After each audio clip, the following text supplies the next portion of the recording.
With roots in ancient prehistory, the video game industry sprung forth from the combination of technological advancement and mankind's perpetual need for mental stimulation.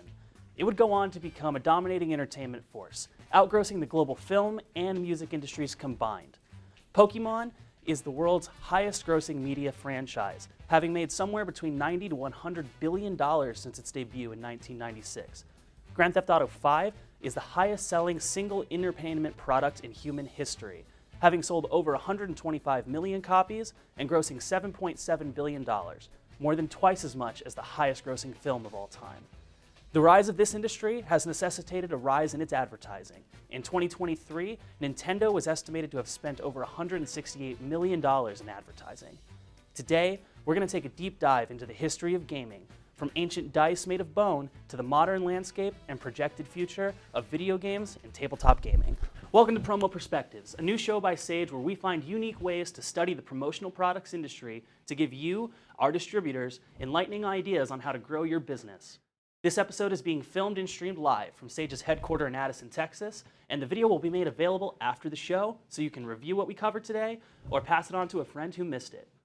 The audio version will also be published anywhere you get your podcasts. If you're listening to the podcast version in the future, register for free to watch the live recording of the next episode by visiting go.sageworld.com/promoperspectives.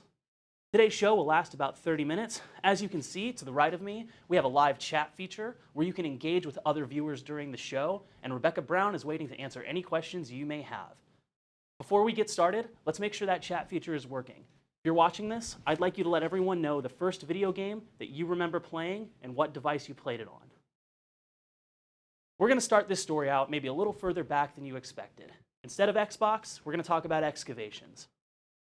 By exploring the fundamental appeal of gaming, we can understand why it persists so strongly to the modern day. The history of gaming stretches far back before the digital realm. It's embedded in our bones, literally, dating back to the ingenuity and curiosity of ancient civilizations. To survive in the harsh pre-civilization world, the human mind had to evolve to reward problem-solving and success against the odds with a rush of dopamine. Playing games forces this response. Evidence of gaming extends back at least as far as 5,000 years ago, with the discovery of dice in Mesopotamia and Egypt. These early dice were made from bone, stone, or animal teeth. And they weren't just for entertainment. They were used for decision-making and even to divine the future. The suspense of rolling the dice and interpreting the outcome has captivated humans for millennia. This fascination with randomness, calculated risk-taking, continues to be a core element of many modern games. Beyond dice, ancient civilizations also embraced the challenge and engagement of board games. Chess, believed to have originated in India around the 5th century BC, is a prime example. Games played today in bustling public squares and high-stakes tournaments stand as a testament to the enduring appeal of chess, and it's not hard to see why. I am very much not a great chess player by any means, but I remember how when I was learning the game's basic opening strategies, I would start to dream of chess moves. Not just dreaming about playing chess, but I would dream about the real-world problems and scenarios that I was having in my head, and I would find myself recontextualizing them in terms of chess strategies to work them out. This mentality carried forward into the 19th century when Europe witnessed the rise of war games in Germany. These games, often simulating historical battles or military campaigns, further solidified the strategic and competitive elements that continue to be central to many video games today. Early war games, with their detailed maps, miniature figures, and complex rule sets, laid the groundwork for the tactical depth and strategic planning seen in modern video games like the Civilization and XCOM series, as well as the tabletop strategy role-playing games like Risk or Dungeons & Dragons. These games offered players a unique opportunity to analyze historical situations, strategize like military commanders, and experience the thrill of combat in a tabletop setting. Examining these analog ancestors allows us to appreciate the rich diversity of gaming. Understanding the industry's roots helps us to better appreciate the historical significance of gaming, its enduring appeal, and its continued ability to engage, challenge, and entertain players across generations. From the simple act of rolling the dice to the complex maneuvers of chess and the strategic planning of war games, these early forms of entertainment laid the foundation for the thriving and ever-evolving digital gaming landscape that we know today. Of course, many of these ancient games are just as popular today as they were millennia ago, You can find all kinds of classic gaming products like dice, chessboards, and more in Sage. These timeless games continue to be a popular choice for promotional products, offering a tangible connection to a long lineage of entertainment. Let's fast forward to the early 20th century when we witnessed the rise of early modern gaming. This era saw the convergence of mechanics and imagination, giving birth to truly iconic experiences. Pinball machines, mechanical marvels of the time, combined physical components with very simple scoring systems, offering a blend of skill and chance that captivated players. Remember the flashing lights, all the clangs, and just the pure joy of really mastering a machine? This interactive experience created a lasting impression. It leaves a far deeper impact than a typical pamphlet or a flyer. We in the promotional products industry understand the value of non-traditional marketing. Pinball machines, beyond just their addictive gameplay, has served as an unexpected ambassador for various brands, franchises, and artists throughout history. Just looking back into the golden age of pinball in the 60s and 70s, there was a surge in movie tie-ins. Iconic films like Star Wars and Star Trek and The Godfather, The Addams Family, all of these found their way onto the pinball playfields, immersing players in beloved movie scenes and characters. The music industry wasn't shy about it either. Bands like Kiss, The Who, and The Beatles saw their music blasting from customized machines, often featuring band members, logos, and other iconic industries. Even literary giants and cartoon characters weren't spared. J.R.R. Tolkien's Lord of the Rings and Hanna-Barbera's The Flintstones also found their way onto pinball tables.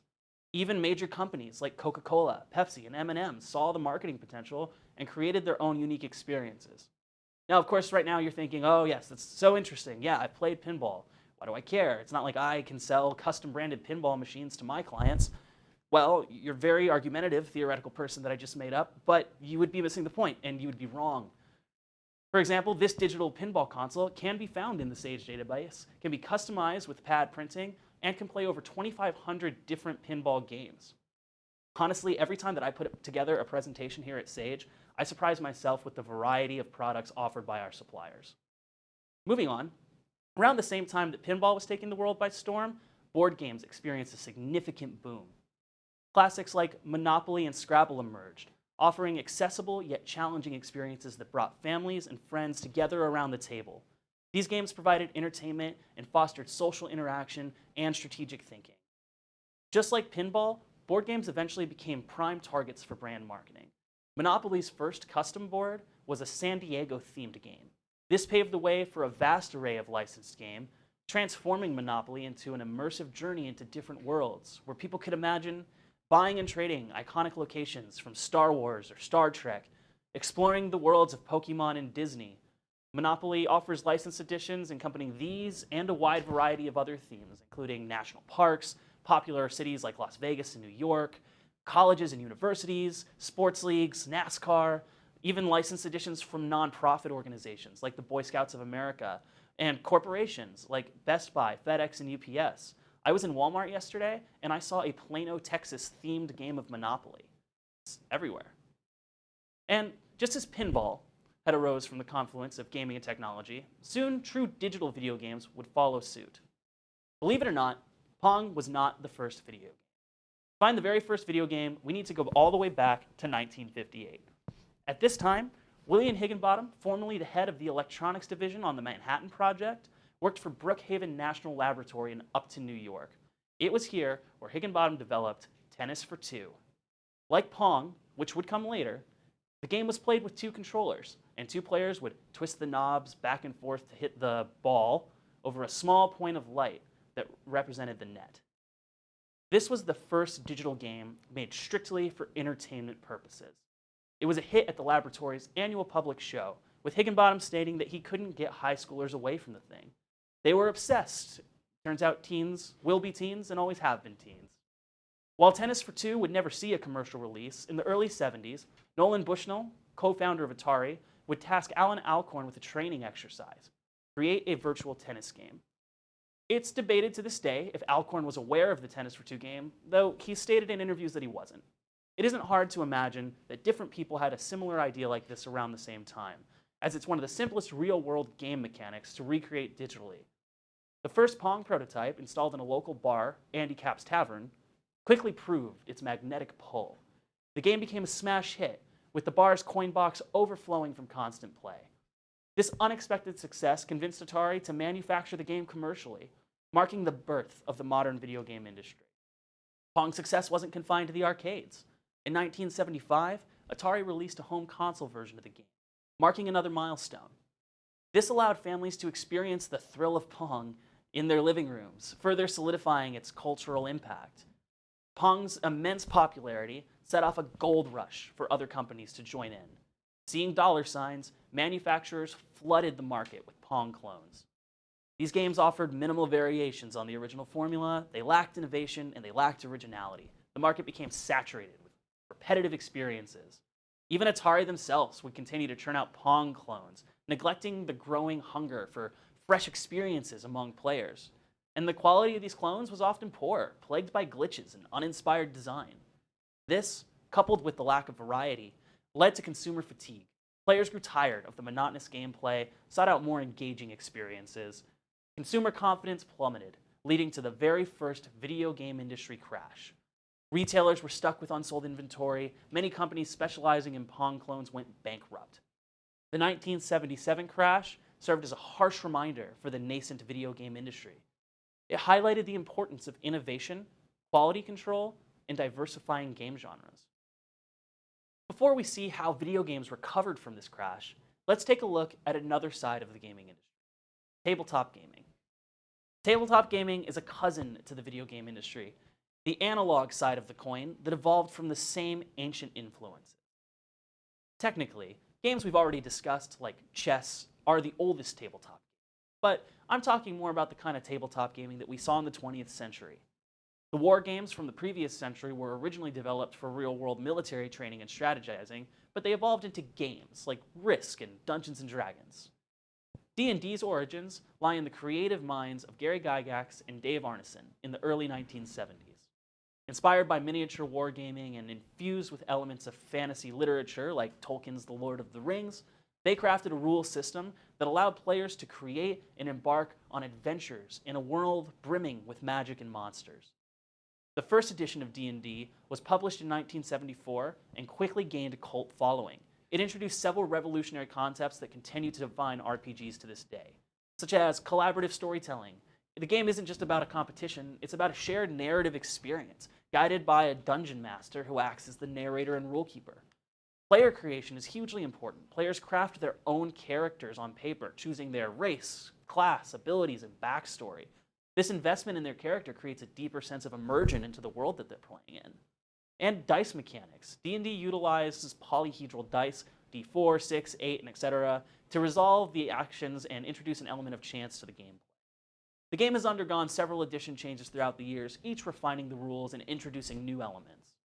While Dungeons & Dragons ushered in the modern era of RPGs by focusing on collaborative storytelling and character creation, Warhammer 40K carved a unique niche within the tabletop wargaming scene.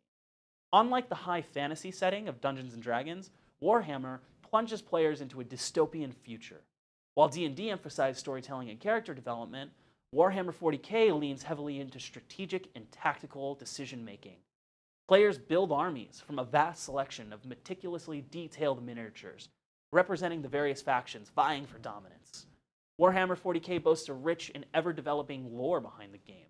Games Workshop, the creator, continually expands the universe through novels, video games, and art books. For many Warhammer 40K enthusiasts, playing the game itself is just one aspect of a much broader hobby. Players take immense pride in assembling, painting, and customizing their miniature armies. The realm of tabletop gaming also wouldn't be complete without mentioning Magic the Gathering, offering a unique blend of strategy, resource management, and deck-building expertise. Players take on the role of powerful wizards who duel with each other using strategically constructed decks of cards. These cards represent spells, creatures, artifacts, and lands, the resource system that fuels the casting of spells. This deck-building aspect adds a significant layer of strategy, as players must carefully select cards that work well together and cater to a chosen playstyle. Will you unleash a swarm of aggressive creatures, or control the battlefield with powerful spells, or weave intricate combos to outmaneuver your opponents? With the continued success of these established giants, D&D, Warhammer, and Magic, alongside the emergence of innovative new titles, the future of tabletop gaming seems bright. And promotional products have always played a significant role in the marketing and promotion of these games throughout their history. In recent history, Forbes estimated that in 2022, Dungeons & Dragons was responsible for between $100 million to $150 million in annual revenue, including the sale of t-shirts, apparel, rulebooks, art books, custom dice, playmats, miniatures, and more. Let's return to the story of video games. The period following the crash of 1977 laid the groundwork for the industry's eventual resurgence, with companies like Nintendo prioritizing quality and creative game design. The seeds of innovation sowing during this response blossomed the following decade, leading to the golden age of arcades in the 1980s. Games like Space Invaders showcased the potential for more engaging and visually captivating experiences. This shift in focus and stricter quality control helped rebuild the consumer confidence that had been lost the decade prior. The early 80s also saw significant advancements in hardware capability. Improving processing power allowed for more complex graphics and smoother gameplay, and introduction of new features that seem simple now, like side-scrolling and multi-directional movement, but in fact required much more intensive hardware to make happen. This led to the creation of side-scrolling platformers and beat-em-ups and racing games and fighting games. Games like Pac-Man and Donkey Kong and Mario Bros. Introduced innovative gameplay mechanics, captivating storylines, and unforgettable characters. Games began to cater to a broader audience, not just enthusiasts. Titles like Miss Pac-Man were specifically developed to appeal to female players, broadening the demographic. The innovative games, vibrant visuals, and engaging sound design fostered a vibrant arcade culture. Arcades became social hubs, attracting players of all ages who loved to gather, to compete, and to collaborate, and just to share their love for the hobby. The Golden Age was a period of explosive branding, with the birth of iconic mascots and the rise of memorable merchandise. Pac-Man and Donkey Kong, their cabinets were adorned with vibrant artwork, instantly recognizable characters, and bold colors. These visuals became synonymous with the game itself, creating a strong brand identity that drew players in from across the room. The craze wasn't confined to the arcade. Promotional companies jumped on the Pac-Man bandwagon, creating a wave of merchandise. We're talking about t-shirts, lunchboxes, jewelry. Some items, like a $20,000 Miss Pac-Man choker, showed just how popular Pac-Man was. And it wasn't just clothes and accessories. He had his own breakfast cereals, popsicles, and even Pac-Man pasta. Even today, Pac-Man remains a beloved icon. We see him in movies like Wreck-It Ralph. We've heard him in hit songs like Pac-Man Fever. And you can still find him at Walmart on phone cases and designer clothing. Building on a history of product placement in games like pinball, the arcade boom also saw a surge in promotional tie-ins. Jaws, Star Wars, Star Trek, Tron, Alien, James Bond, Indiana Jones, Ghostbusters, and more all received officially licensed arcade game adaptations. This era also saw the rise of in-game advertising. Product placement was already very commonplace in the film industry at the time. Just think about the movie Back to the Future and how many brands were in that film. In 1984, Midway released a game called Tapper, sponsored by Anheuser-Busch, where players control the bartender struggling to keep up with an unending legion of Budweiser-demanding barflies. Coca-Cola worked with Atari to create a special version of Space Invaders to be played at Coke's sales convention, where players shot down a group of aliens spelling out Pepsi. The golden age of gaming in the early 1980s might have seemed invincible, but beneath this vibrant light and frenetic energy lurked a hidden danger. By 1983, the video game industry was heading for its second crash, and for some similar reasons. Let's take a look at why that bubble burst. Just like the crash of 1977, the market became flooded eventually with low-quality games. Many companies, eager to capitalize on the arcade boom, rushed out hastily developed titles that lacked originality and innovation. This glut of mediocre games led, again, to consumer dissatisfaction and declining sales. The success of the Atari 2600 sparked a similar problem in the console market. Numerous manufacturers tried to enter the space, releasing consoles with limited capabilities, underwhelming libraries, and poor marketing. The oversaturated market confused consumers and ultimately led to declining console sales. The intense competition between console manufacturers also led to price wars. And while that might seem beneficial to consumers, it ultimately hurt the company's profits.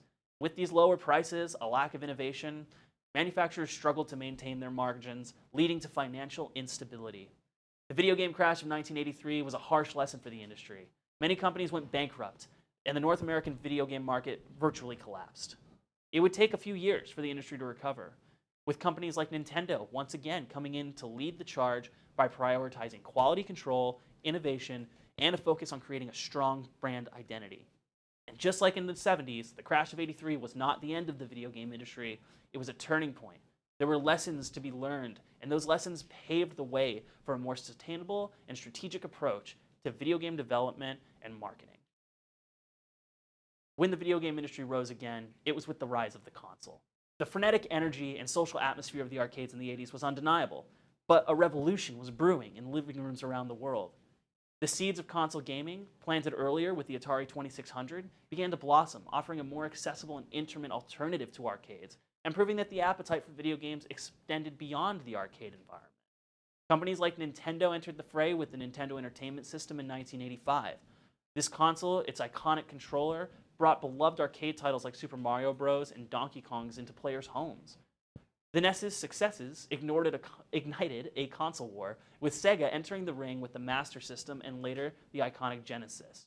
This was competition, which fuels innovation, pushing both companies to develop more powerful consoles and more groundbreaking games. Titles like Sonic the Hedgehog on the Genesis could become cultural touchstones, offering a compelling counterpoint to Nintendo's mascot Mario. And it wasn't just about bringing the arcade experience home. Developers harnessed the unique capabilities and power of consoles to create deeper and more immersive experiences. Games like The Legend of Zelda in 1986 introduced expansive open worlds with exploration elements. Final Fantasy in 1987 pioneered the Japanese role-playing game genre, offering rich narratives and very complex gameplay mechanics. By the late '80s and early '90s, console gaming had established itself as a dominant force in the entertainment industry. It offered a broader range of experiences than arcades, catered to a wider audience. The rise of console gaming not only brought iconic titles and beloved characters into our homes, but it also laid the groundwork for the future of the industry.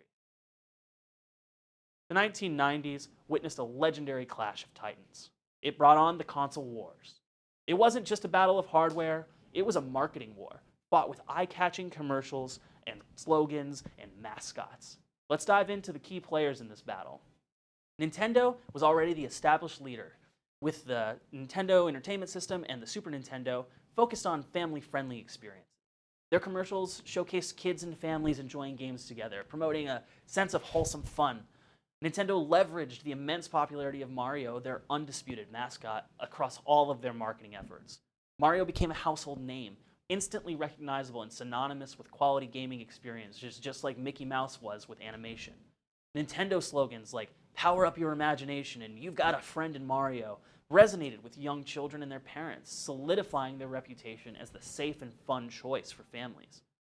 Sega actively positioned themselves against Nintendo as the edgier alternative.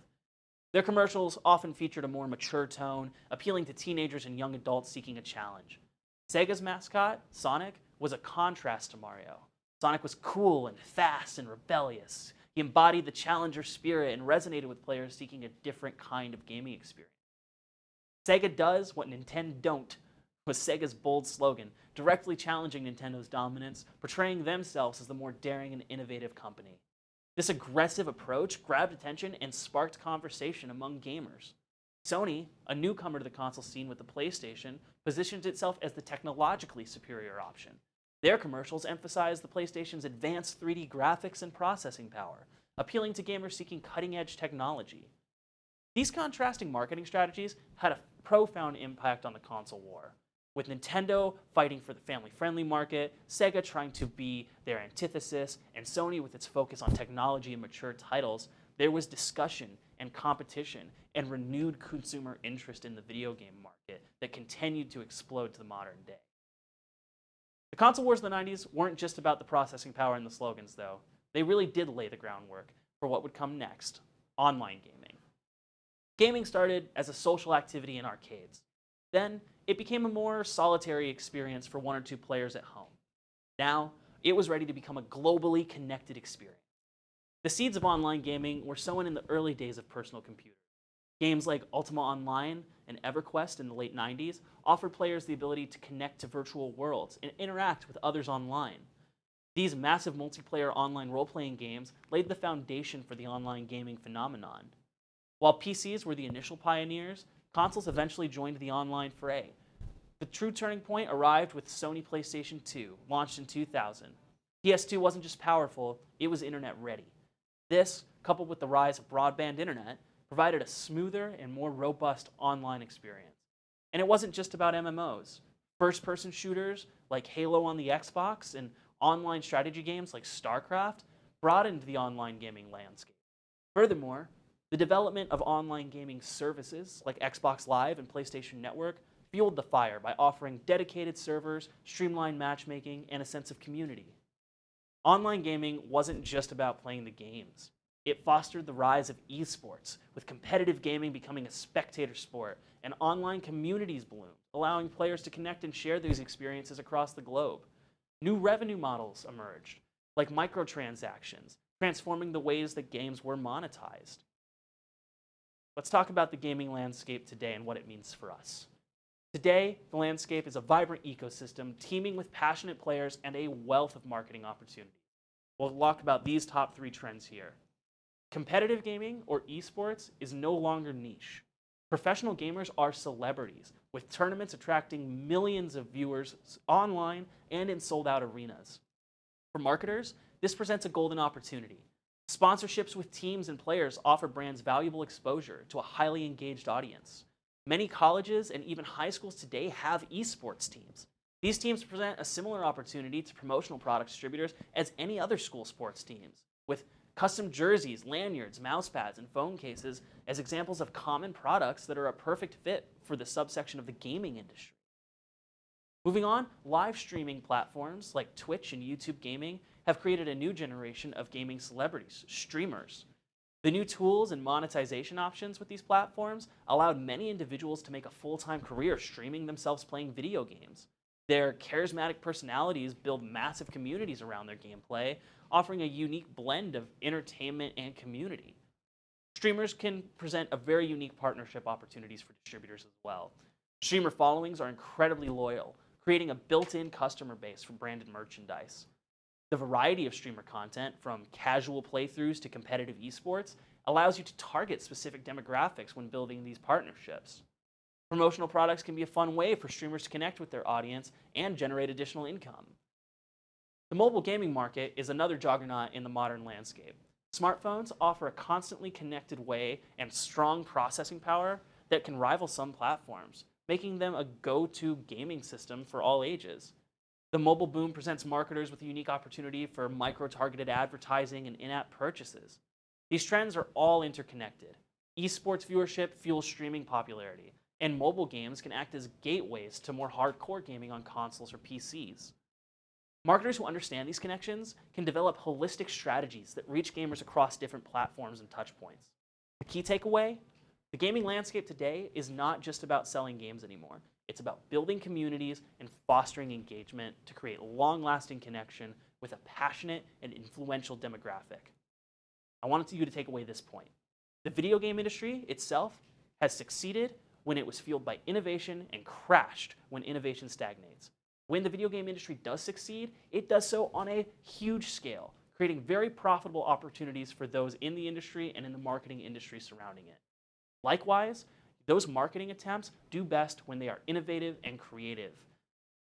Gamers are a passionate and engaged audience, making them prime targets for well-designed branded merchandise. Here's just a couple of ideas on how you could tap into this market. The biggest thing is going to be understanding the gamer.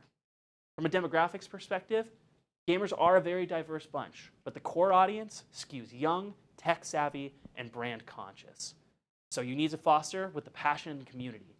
The gamers are fiercely loyal to their favorite titles and communities they built around them. Choose promotional products that resonate. Functional and themed items that combine utility with fandom, like phone chargers with iconic game symbols, or power banks shaped like controllers, or water bottles themed after popular games. You can go the collectible and limited edition route. Offer exclusive or limited items like keychains, pins, or lanyards featuring popular characters or in-game elements. These could become conversation starters that generate excitement. You can go with the classics, comfort wearables, t-shirts, hoodies, and hats, all great choices. Or consider offering comfortable gaming socks, ergonomic mouse pads, or stylish gamer glasses. Choose tech-forward accessories, portable speakers, phone cases with game themes, or cleaning kits for gaming consoles.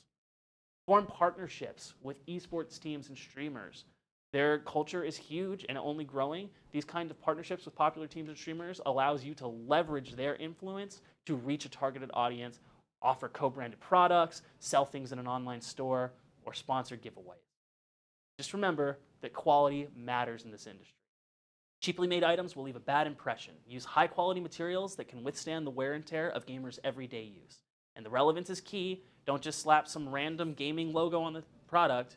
The chosen item and its design should resonate with the specific market that you're targeting within that community. By understanding the gaming audience, offering these high-quality products, you can help businesses in the gaming industry connect with their target audience on a deeper level, build lasting brand loyalty, benefiting not only them, but you, the promotional products distributors who are looking to grow your business. Thank you for joining us for this very first episode of Promo Perspectives. I hope I was able to give you some new perspectives today. Join us next month on April 30th for our second episode, where we're going to be discussing distributor marketing strategies in 2024. I'm going to dive into some key factors for B2B business marketing strategies, and I'm going to have some special guests joining me to share their perspectives and the unique strategies that they've implemented to help promote their promo business online. Thank you so much for joining us, and I hope to see you next month for Promo Perspectives Live.